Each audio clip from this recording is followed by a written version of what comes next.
C'est dur d'être fort mentalement dès son jeune âge. Quand on fait du foot de haut niveau, on n'a pas le temps d'être des enfants. On doit être des grands dès l'âge de 11 ans, être fort mentalement. Et franchement, c'est dur des fois. Des fois, juste ne pas jouer un match, 2 matchs, ça remet votre cerveau en question. Est-ce qu'on est vraiment fait pour ça? Le Book Club avec Philippe Robichon sur Beurre FM. Le Book Club de Beurre FM, c'est l'émission qui parle des livres avec ceux qui les écrivent à ceux qui les lisent. Bonjour, bienvenue, bon dimanche. Mes invités, parce que j'en ai 2 aujourd'hui. Basile de Bure, bonjour. Bonjour. Alias Ghost.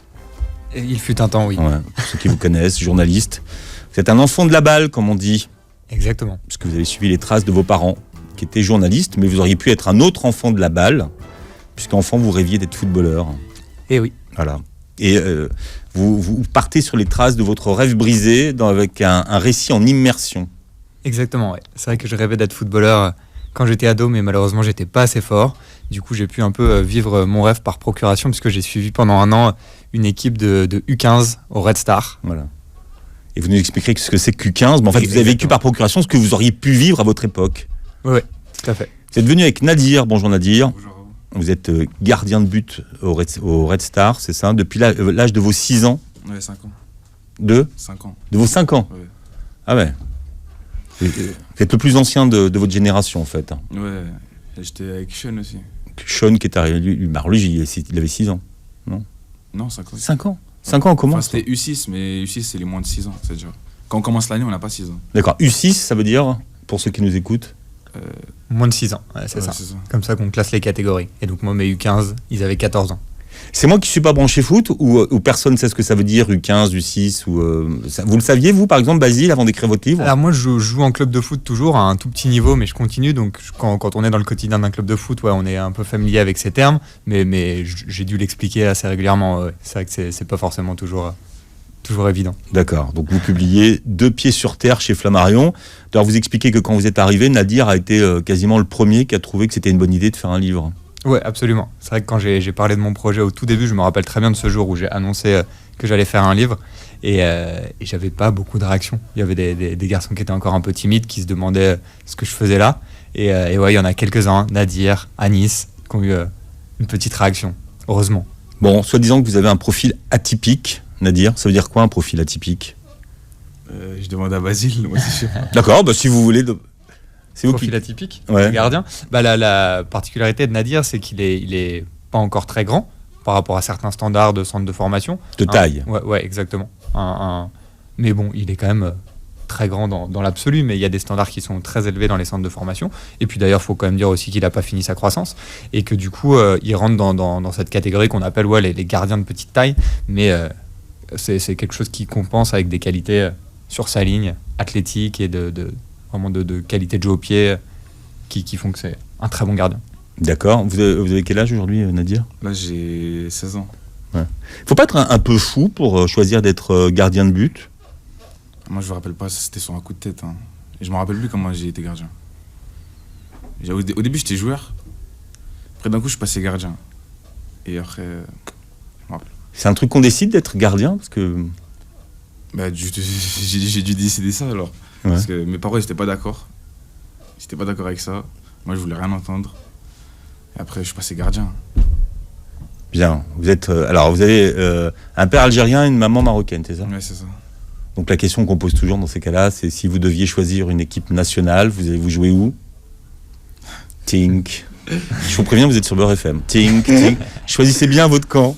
Ah, mais ma mère, elle écoute. Comment on fait? J'ai pas de problème à la maison. Mais c'est une question que vous vous êtes posée ou pas, vous? Ouais, bien sûr. Après, là, l'année dernière, j'ai eu la chance d'être appelé avec les moins de 16 ans de l'Algérie. Donc, du coup, j'ai pas eu à choisir. D'accord. Et c'était bien, cette expérience? Ah, du coup, malheureusement, on l'a pas fait parce qu'il y a eu le coronavirus qui a tout. Franchement, ouais, c'est pas top. Non, c'était pas de chance. Ouais. Vous expliquez dans le livre que vous avez failli arrêter au moment où vous étiez U13. Quelque chose, enfin, ce que Basile cherche à comprendre dans le livre, c'est savoir ce qui motive tous ces jeunes. Qu'est-ce qui fait que subitement vous vous dites je serai pas footballeur professionnel? Ah, c'est tout. Hein. Franchement, quand on est petit, c'est dur d'être fort mentalement dès son jeune âge. Et comme il l'a dit, Basile, dans son livre, nous, quand on fait du foot de haut niveau, on n'a pas le temps d'être des enfants. On doit être des grands dès l'âge de 11 ans. être fort mentalement. Et franchement, c'est dur des fois. Des fois, juste ne pas jouer un match, 2 matchs, ça remet votre cerveau en question. Est-ce qu'on est vraiment fait pour ça, nanani, nanana. Et ouais, faut être très fort mentalement. Vous pourriez jouer, vous, rien que pour le plaisir? Ouais, bien sûr. Rien que pour le plaisir, Ouais. sans être pro, Ouais, même si c'était pas un métier. pas de problème. Même si je travaillais toute la semaine, je pense que je jouerais le week-end ou dans un club, même le club de mon quartier ou quoi. Un truc comme ça. Sans gagner d'argent. Non, y a pas de problème. Alors Basile, comment elle est née cette idée? Comment est-ce que vous êtes devenu ce qu'on appelle un infiltré? Et alors, ouais, j'avais envie de m'intéresser aux années qui précèdent le parcours professionnel. C'était après la victoire de la France à la Coupe du Monde 2018, avec l'explosion de Kylian Mbappé. Et je me disais que Mbappé, il y a quelque chose, c'est que tout a l'air très facile pour lui. Il bat des records de précocité à chaque fois. C'est un peu le principe du prodige où on a l'impression que tout est évident. Je voulais montrer que, en fait, non, ça n'est pas facile le football. Qu'il y a des années de travail qui se cachent derrière un tel parcours. Des années de travail qui commencent, comme le disait Nadir, dès les U11. Et qu'on a vraiment des jeunes en Ile-de-France qui travaillent comme des dingues pour réaliser leurs rêves, qui s'entraînent presque tous les jours, qui ne pensent qu'au foot, qui partent pas en vacances, qui travaillent, qui ont une maturité assez incroyable. C'est pour ça que le livre s'appelle Deux pieds sur terre aussi, et de mettre en avant vraiment ce travail et de montrer aussi que pour un Kylian Mbappé, il peut y avoir beaucoup de déçus, que tout le monde veut réaliser ce rêve, mais que tout le monde n'y arrive pas, et donc de montrer un peu quelles sont les différentes étapes pour devenir professionnel. Et je me suis intéressé donc à cette année en particulier, les U15, donc 14 ans, parce que c'est la dernière année avant de rejoindre un centre de formation. Et là, vous dites, tout se joue là. Si vous signez pas en U15... En tout cas, c'est une étape vraiment décisive. On sait qu'il y a des parcours de jeunes qui rattrapent le train en marchant. On sait que ça existe et c'est ce que Nadir essaye encore de faire en jouant dans une super équipe en U17 nationaux. Mais effectivement, l'étape des U15, elle est déterminante. Alors vous racontez que vous avez eu une vie, une vie en essayant de jouer au football. C'était important pour vous, mais bon, les racailles ne voulaient pas vous laisser jouer. Alors, oh là là. J'ai toujours du mal avec ce mot, évidemment. C'est pas un problème de racaille, je pense que c'est vraiment une histoire de concurrence et d'envie de réussir. Moi, j'étais vraiment pas mauvais et je me rendais compte que dans mon école... Mais pas mauvais, ça veut pas dire bon. Hein. Ah, c'est vrai. Alors, je vais aller encore plus loin, je pense que j'étais bon. Mais que quand je me suis retrouvé dans le contexte d'un club de foot, il y avait une concurrence de tous les jours, mais j'avais 11 ans, 12 ans, donc vraiment dès les premières années où je me suis inscrit, et que c'était quelque chose auquel moi, j'ai pas du tout réussi à résister, en fait. D'avoir cette envie de prendre la place de l'autre pour être titulaire, d'écraser l'équipe d'en face, avec parfois, physiquement, ça commençait à être dur, il y avait des différences de gabarit, et en fait, c'est ça qui m'a fait craquer, moi. C'était vraiment pas la qualité, c'était cette pression. Vous n'aviez pas un mental de compétiteur, c'est ça? Ouais, je pense que c'est ce qui me manquait. Vous étiez un footballeur de cours de récré. Exactement. Un footballeur d'entraînement. Le type qui met plein de buts à l'entraînement et le jour du match, il disparaît. Alors ça vous rattrape plus tard, à la trentaine? Ouais, même un petit peu avant, ouais. Ça vous rattrape de rejouer, de renouer avec le foot. Et finalement naît ce projet d'aller voir comment les gamins. Est-ce que vos parents, par exemple, vous auraient laissé faire footballeur si vous leur aviez demandé? Alors c'est une bonne question. Ou dans votre milieu, c'est quelque chose qu'on n'envisageait pas du tout? C'est ce que j'allais dire. Peut-être que si j'avais eu vraiment un talent hors norme, on en aurait discuté. Mais il y avait aussi cette chose que je raconte, qui est que dans mon milieu, moi qui venais du centre de Paris et de ce qu'on appelle les beaux quartiers, le football, c'est une passion sympathique, c'est un sport qu'on peut faire le week-end pour s'amuser, mais un parcours pro dans le foot, c'était pas quelque chose d'envisageable. Je sentais bien que quand j'avais 11-12 ans et que j'abordais ce sujet, que je disais ça, on me regardait un peu en disant ouais d'accord, cause toujours. Et voilà, donc ça, je ne saurais pas quel aurait été le soutien autour de moi si j'avais été un peu plus loin, mais c'est sûr que c'était pas quelque chose de sérieux, le foot.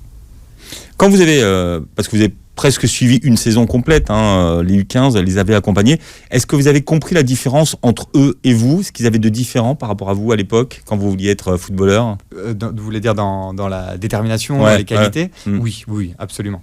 Vraiment, j'ai senti une maturité que je n'avais pas. Un sérieux, un esprit de compétiteur, vraiment qui était hors norme. Et puis aussi, parfois, une volonté de s'en sortir par le foot. C'est aussi quelque chose où aussi on sait que c'est dans les quartiers un ascenseur social, que c'est aussi une réalité que j'ai rencontrée et qu'on sait on envisage le foot comme une filière professionnelle comme une autre. Alors que chez moi, c'était un hobby. Vous, Nadir, par exemple, l'école, ça se passe comment ? Ouais, ça va. C'est-à-dire ? Bah, ça va, je suis bon. Vous, Je les suis calme. Ouais. Vous êtes en quelle classe aujourd'hui ? Là, je suis en première. D'accord. Et vous vous projetez dans quoi avec vos études ? Franchement, j'arrive pas à me projeter, hein, parce que je pense qu'au foot. En fait, vous faites des études parce qu'il faut faire des études, c'est ça ? Ouais, c'est ça. Prendre le bac, comme ça, les parents ils sont tranquilles. Et voilà. C'est une sécurité, quoi, c'est ça ? Oui et non, parce que même si je deviens pas footballeur, j'ai envie de devenir entraîneur. C'est-à-dire c'est différent. Ça n'a rien à voir avec bac ou quoi. C'est pas un parachute. Pour certains, mais pas pour moi. Basile, vous dites que finalement, parmi tous ceux que vous avez rencontrés, ils sont quand même tous bons en classe. Ouais. Il y a ça m'a frappé, c'est que quasiment tout le monde était bon à l'école. Alors attends, Nadir, si tu as des dossiers, vas-y. D'accord. Non, c'est où je parle pas. En tout cas, alors, on va le mettre en perspective comme ça. Disons que il y avait une volonté des parents, des éducateurs, de faire un vrai suivi de ce côté-là. C'est pas on mise tout sur le foot et on oublie le reste. Que c'est quelque chose qui allait ensemble. Ce que je raconte aussi, quelquefois, il y a des garçons, quand ils avaient des mauvaises notes ou des heures de colle, ils étaient privés de foot. Ils pouvaient pas venir s'entraîner, ils étaient privés de foot par les parents. Donc il y avait quand même cette notion qu'il faut être fort à l'école pour pouvoir continuer c'est pas que le foot. Ouais, non, bien sûr. Aujourd'hui, tout le monde avait conscience que les petits avaient du talent, que vraiment il y avait la possibilité peut-être d'aller plus loin, mais qu'il faut quand même garder en tête que l'école, c'est la base si jamais ça marche pas. Et qu'il y a un suivi aussi dans les centres de formation. Il y a certains centres qui disaient, bon bah voilà, on t'a proposé un contrat, maintenant il faut que tu aies le brevet pour pouvoir venir. Donc il y a vraiment aussi cette attention de la part des clubs pro aussi. C'est la tête et les jambes. Exactement. Ça prend combien de temps, le centre, en tout cas des trucs 15 par semaine, c'est combien d'entraînements ? C'est 3 entraînements. 3 entraînements et après, on s'inflige des entraînements seuls avec nos entraîneurs ou même entre nous. Ouais, c'est ça en plus. Certains, voilà, il y a 3 entraînements par semaine. Le match du samedi qui prend toute la journée parce que le déplacement, le temps d'y aller, tous ensemble. Une séance supplémentaire dans la semaine avec un préparateur physique pour certains. Et puis le dimanche, ils jouent au foot aussi sur les terrains du quartier, quoi. J'ai l'impression que c'est quand même tous les jours. Ouais, bah. C'est 7 jours sur 7 le foot. Ouais, tout le temps. Est-ce que les stars font encore plus que ça ? C'est-à-dire qu'ils s'infligent encore plus d'entraînement et... Bah, il y a la légende de Cristiano Ronaldo, quoi, où on dit qu'il arrive toujours 1 heure avant tout le monde, qu'il tire des coups francs, qu'à la fin de l'entraînement, il reste 1 heure de plus. Ce côté, oui, où certains qui sont vraiment des athlètes ont cette rigueur pour que ce serait le secret vraiment du talent. Après, je pense que... Après, je pense que ça dépend du niveau où tu joues. Parce que je pense... si on regarde bien un joueur de Ligue 2, je pense pas qu'il... Voilà, et s'il est fatigué, il va s'arrêter. Par exemple, si tu as un joueur qui, par exemple, peut jouer la gagne en Champions League ou dans un grand championnat, bah, il aura faim de victoire et il va s'enchaîner tout seul. Après, ça dépend du niveau où tu joues, je pense. Et vous projetez à quel niveau ? Le plus haut. Pour moi, c'est 6e division de district. Déjà, c'est mon maximum, je crois. C'est bien. Basile est réaliste. C'est ça. Mais Nadir, par exemple, l'équipe qui vous fait rêver ? Liverpool. Ouais. D'accord. Ils sont venus vous voir déjà au Red Star ? Je sais pas du tout. Il y avait des clubs anglais. L'année où j'étais là, il y avait eu un scout de Manchester United qui était venu à un match. On a Sean qui avait fait des essais à Birmingham. Yes. Donc il y a aussi évidemment l'Angleterre qui a un œil sur les jeunes d'Île-de-France. Voilà, parce que c'est un des plus grands viviers d'ailleurs du monde. Hein, c'est le plus grand vivier du monde. Ouais. Qui a dit travailler le corps, éveiller l'esprit ? C'est Jules Rimet. Bah bien sûr. Le fondateur du Red Star. Pas récent, hein, parce que c'était qu'en 1897. Un vieux club, le Red Star, on l'a oublié. Ouais. Hein. Le 4e plus vieux club de France, avec une histoire vraiment incroyable. Alors on parle de foot aujourd'hui avec Basile Debure qui est avec nous, qui est journaliste, et puis Nadir qui est gardien de but. Et donc cette année, vous êtes où, Nadir ? Je suis à Montrouge. D'accord, donc vous avez bougé. Ouais, c'est ça. On est venu vous chercher. On peut dire ça comme ça. Voilà. Et vous êtes un des héros du livre de Basile, mais ça, Basile, vous l'avez promis hein, d'être un de ces héros. En tout cas, c'est ce qu'il dit. Après, maintenant, peut-être qu'il l'a pas fait en vrai. Tu te rappelles ou pas ? Ouais, non, j'ai du mal à me rappeler. Hein, c'est un livre en immersion, puisque vous avez passé les 2 tiers d'une saison avec à suivre cette équipe de U15. Il faut montrer patte blanche pour suivre une équipe comme ça. Comment on fait ? Ah oui, ouais, c'est vrai que c'était pas évident au début. Déjà de convaincre les dirigeants, l'encadrement, de passer une année en immersion comme ça, de les observer, c'était pas forcément simple. Donc j'ai dû un peu aller voir tout le monde, du président à l'entraîneur Foued, qui faisait un super travail avec les garçons. Et puis ils ont accepté de m'accueillir vraiment dans l'intimité de l'équipe. Et ensuite, dans un deuxième temps, une fois que j'étais là, il fallait aussi gagner la confiance des garçons, qui se demandaient un peu qui j'étais, ce que je faisais là, et voilà, de réussir à faire en sorte qu'ils me racontent, qu'ils me parlent, qu'ils me fassent confiance. Nadir, vous vous souvenez la première fois où il est arrivé dans le vestiaire, Ouais, je me rappelle. Qu'est-ce qu'il a dit ? Non, au début, il était sur le terrain. C'était sur le terrain, on l'a vu au bord. 2-3 entraînements au bord, il vient pas nous parler. Jusqu'au jour où il est venu nous parler, et c'est là où ça a changé. Vous pensiez quoi au départ ? Que c'était quoi ? Un recruteur ? Ouais, on pensait que c'était ça. Parce que C'est ce qu'ils m'ont dit, ouais. c'est le Restar, il parlait d'ouvrir un centre de formation, tout ça, on s'est dit peut-être. Parce qu'en plus, comme on l'a jamais vu, on s'est dit peut-être il vient des haut placés et tout ça. Les premiers entraînements, ouais, tout le monde venait me dire bonjour, vraiment très respectueusement. Bonjour monsieur. J'étais hyper Après, c'est touché pas de parce que voir c'est un ça. recruteur qu'on lui dit bonjour. Hein. Ah bah, Après, ouais. faut le dire aussi. Je me suis demandé s'il y avait un lien, mais après ils m'ont dit ça, qu'ils pensaient que j'étais un recruteur, donc je me suis dit, Il y a- c'est peut-être pour ça. Il y a des faux recruteurs, vous dites, racontez-vous. Bah, pas des faux recruteurs, mais en C'est tout des cas quoi, ouais. c'est des gens qui observent tous les matchs. C'est vrai qu'à chaque match des garçons et même quasiment à chaque entraînement, si vous jetez un œil dans la tribune, vous voyez des ombres, des types un peu comme ça avec un iPad en train de filmer, de les observer. Vraiment, le fait d'être observé, c'est quelque chose qui fait partie du quotidien des garçons. Moi, je trouvais ça très pesant au début et en parlant avec eux, je me rendais compte que c'est quelque chose qu'ils avaient enregistré, mis dans un coin de leur tête et qui leur mettait pas de pression. Et en fait, on se rend compte en discutant un peu que ce sont des gens qui passent leur temps sur tous les terrains d'Île-de-France pour observer les garçons et je sais pas exactement quoi faire, mais filer un bon tuyau sur un jeune de tel endroit, qui connaissent parfois un agent, un entraîneur d'un club pro, et voilà, ils peuvent donner un bon tuyau comme ça. Mais c'est une science et un métier vraiment à part entière. Moi, j'étais frappé de voir quelquefois comme des gens que je voyais sur tous les terrains, ils connaissaient tous les jeunes d'Île-de-France. Et qu'il y a une connaissance On va pas de... se mentir, du hein. milieu. Excuse-moi Basile, mais on va pas se mentir. Si les gens ils font ça, prennent des risques sur leur vie, tout ça, c'est parce qu'il y a de l'argent à gagner aussi. S'il n'y aurait pas d'argent dans le foot, il n'y aurait personne. Comment ça se passe après ? Ils vont voir les parents qui ils essayent de convaincre. Ouais, les agents, la première approche, c'est est-ce que tu as le numéro de ton père ou de ta mère, etc. Et après, essayer d'amadouer les parents avec des promesses. Vous les appelez les vendeurs de rêves un petit peu. Complètement. Oui, puisqu'il y en a qui peuvent faire justement des fausses promesses pour s'attacher la confiance d'un joueur. Et puis le jour où ça marche pas, si le petit signe pas, l'agent disparaît et vous laissez un gamin avec des rêves brisés. Je pense que c'est ça sur lequel il faut être très prudent. Et encore une fois, dans Deux pieds sur terre, il y a cette notion, la conscience de l'échec potentiel. De se dire, on travaille, on gravit les étapes, mais il y a toujours l'échec potentiel qui nous guette. Qu'on sait qu'on n'est jamais arrivé avant de signer un contrat professionnel. Et que même la pépite, le meilleur joueur à 13-14 ans, il peut malheureusement avoir une blessure, un mauvais entourage, ne pas résister à la pression. Et on sait à quel point c'est difficile. Donc il y a toujours une prudence.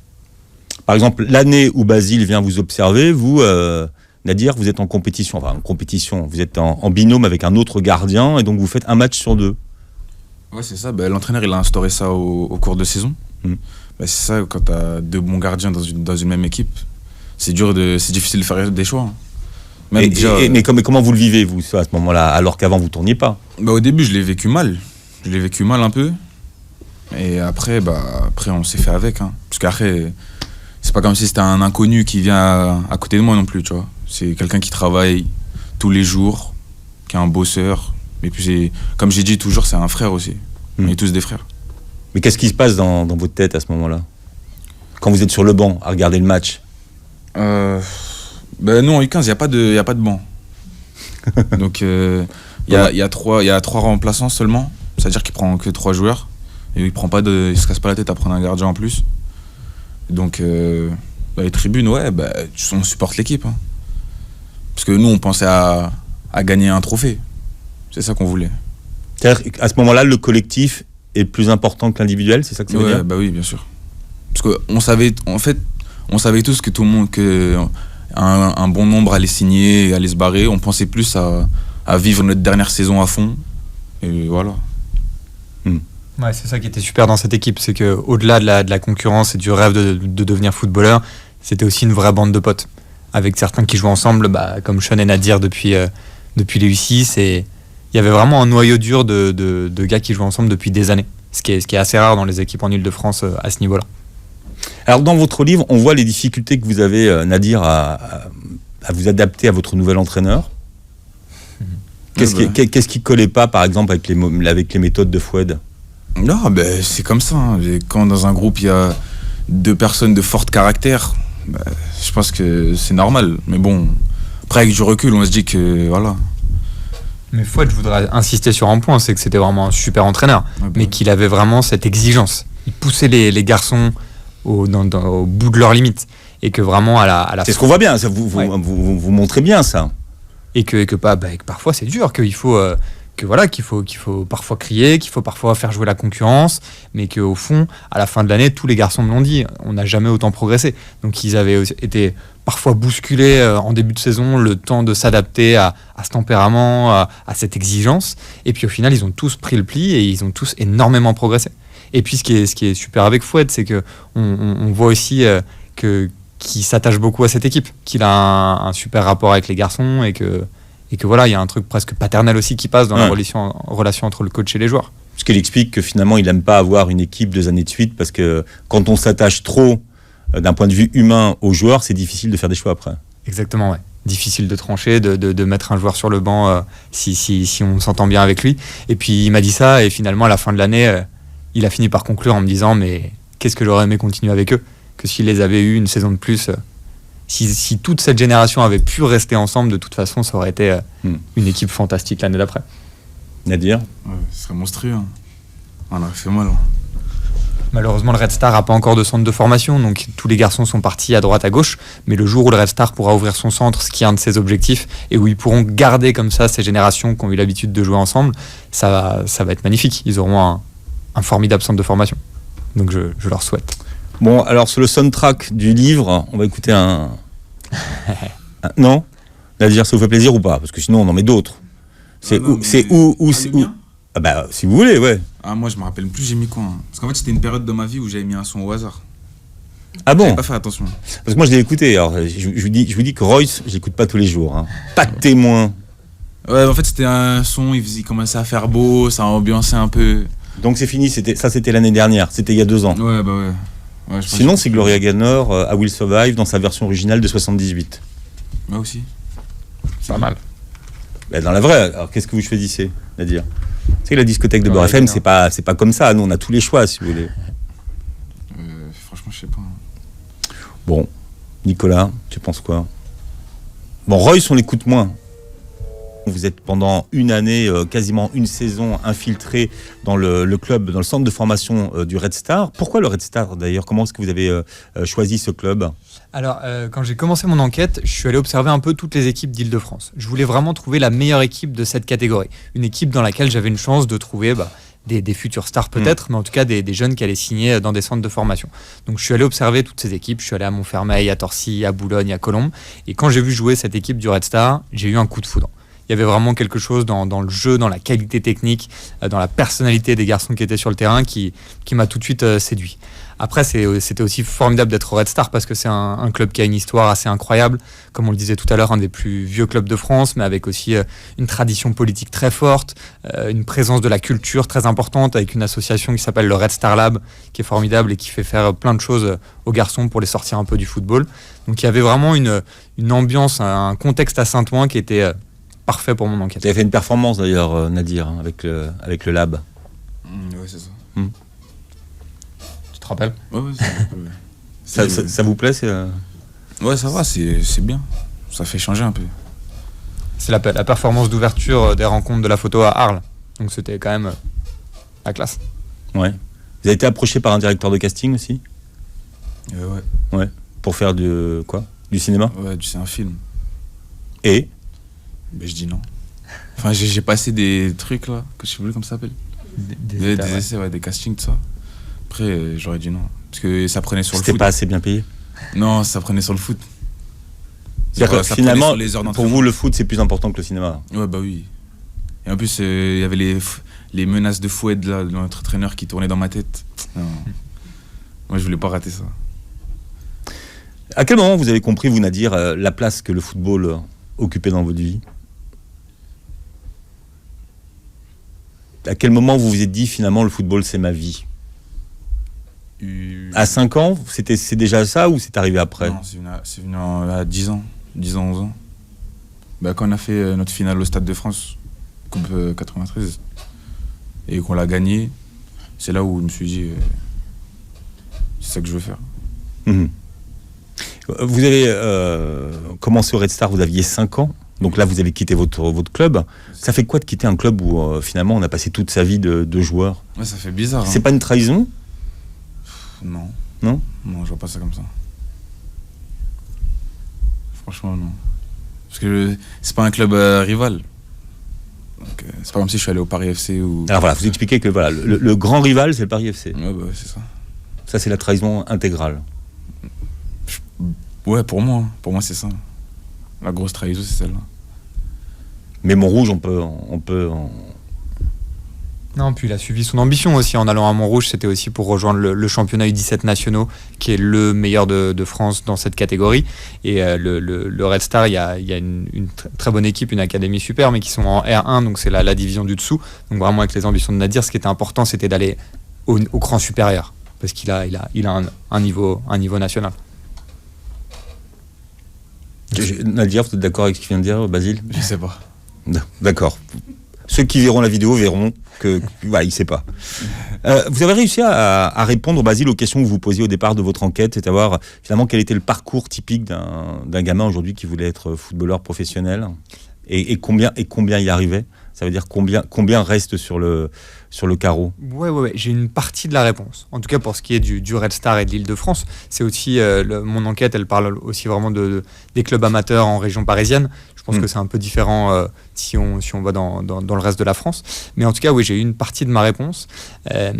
Ce qui est important vraiment de réaliser, c'est à quel point c'est difficile, à quel point c'est impossible de savoir qui deviendra pro. En fait, je me demandais si j'allais tomber sur le futur Kylian Mbappé. Est-ce que j'allais pouvoir dire, ok, lui... Red Star, c'était bien, il y avait le bon... Il y avait des super joueurs, ouais. Mais de dire, lui, il sera pro, j'en suis sûr, c'est quelque chose que je peux pas dire aujourd'hui. Où on sait que c'est trop difficile, qu'il y a des talents incroyables, et je leur souhaite à tous d'y arriver.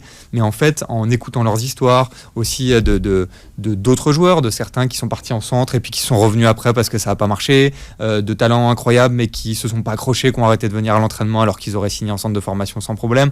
On voit un peu tout ce qui entoure aussi le joueur. Comment est-ce que le mental, l'entourage, j'en ai déjà un peu parlé, les blessures, c'est tellement difficile. C'est ça et c'est pour ça qu'ils ont aussi mon admiration, ces garçons. Qui se lancent dans un parcours du combattant, mais qui se lancent là-dedans avec une détermination incroyable. Souleymane Camara, par exemple, il le sait, lui. Il arrive à repérer... Alors, Souleymane Camara, donc lui, c'est un nom qu'on a entendu un petit peu au moment de l'explosion de Mbappé parce qu'il était recruteur à l'époque à Monaco et la légende dit que c'est lui qui aurait repéré Kylian et qui l'aurait fait signer à Monaco. Et aujourd'hui, Souleymane Camara est au Red Star. Et c'est justement avec des discussions avec lui que j'ai pu me rendre compte de ça. C'est lui aussi qui m'a dit à quel point c'était difficile de le savoir, à quel point on pouvait jamais savoir si un petit allait devenir pro, qu'il fallait du temps, qu'il fallait des années d'observation, et que même des joueurs qui jusqu'en catégorie U20 équipe de France, U19 équipe de France sont dans la sélection nationale, on peut avoir un garçon qui ensuite devient pas pro ou se disparaît complètement. Vraiment... on n'est jamais arrivé, quoi. C'est un combat de tous les jours, même après avoir signé professionnel. Et qu'est-ce qui fait la différence ? C'est quoi le talent, le travail, la chance ? Un peu des trois, c'est la formule TTC, comme ils disent dans le milieu. Travail, talent, chance. Ouais, mais je pense aussi le plus important, c'est dans la tête. C'est dans la tête. C'est le mental ? Ouais. Parce qu'on en a vu plein des joueurs super forts. Moi, dans mon quartier, on peut faire une équipe de foot, on est trop fort. Il y en a, ils sont trop forts. Mais... Devant la télé ou en vrai ? Non, en vrai. En vrai, dans mon quartier, il y en a, ils sont trop forts. Mais le problème, c'est qu'ils ont été lassés. Ils en avaient marre de cette pression chaque jour qu'ils avaient.